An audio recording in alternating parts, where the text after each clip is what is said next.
would you do if disaster struck? Would you be prepared for the worst?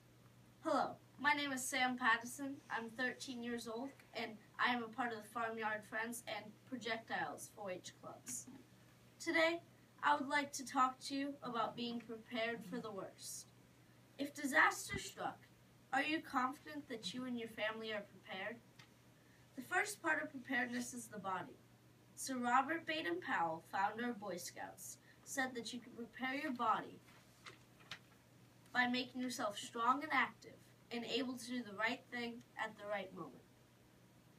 You never know when the worst thing that can happen will happen. Over 250,000 people die of natural disasters each year. Lots of times it was because they weren't prepared. You should take care of yourself and know that you can do what you need to do.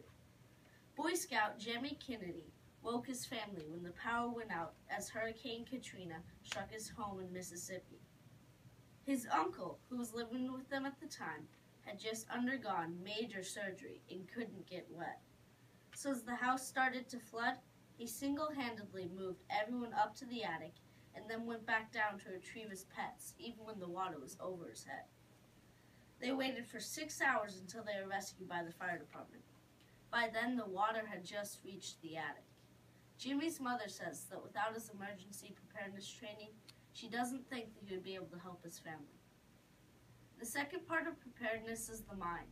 Sir Robert Baden-Powell said you must have disciplined yourself to be obedient to every order, and also by having thought out beforehand any accident or situation that might occur, so you know the right thing to do at the right moment, and you are willing to do it. Popular website Toolbox Topics asks, would you know what to do if an emergency occurred while you were at work? Do you know what actions to take if a person was seriously injured, a fire ignited, or a building collapsed? How and who would you notify an emergency? Are you prepared to react responsibly? Should you stay with the injured person or run for help? You should be able to answer all these questions. They could be vital in an emergency situation.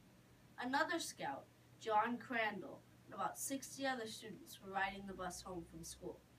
A large tree fell off the back of the truck ahead of them. The bus swerved and rolled over. John stayed calm and opened one of the 2 emergency exits and started getting the kids next to him out of the bus. John found 2 bystanders who were in shock and had them call 911. Only the bus driver and 1 other student were taken to the hospital for minor injuries. John is a perfect example of staying calm and knowing what to do. In emergency, having just a few basic supplies around can really come in handy. Even just things like emergency food, water, flashlights, and a first aid kit. Every family should have a few basic essentials in their car and house in case of a disaster. 4-H trains kids to become leaders through all the leadership positions in their local club. As a president or vice president, the 4-H'er has to make sure the meeting runs smoothly and plan events. Or the treasurer is in charge of sometimes a few $100s that the club will use to fund activities. These responsibilities help train 4-H'ers to become leaders in the real world. In a crisis, leaders will be able to stay cool and help others in need. Being prepared won't always mean that the worst won't happen, but it can prepare you for it. Having emergency supplies on hand when something happens could be vital. Being physically and mentally prepared will help you and the people around you. Today, I challenge you to make survival kits for your car and house, be physically and mentally prepared so you feel confident when disaster occurs. This concludes my speech. Are there any questions? How has being prepared affected you personally? The question was, how has being prepared affected me personally? The answer is, I haven't ever been in a disaster, but at some Boy Scout campouts, other patrols haven't had all the gear that they needed, and we have.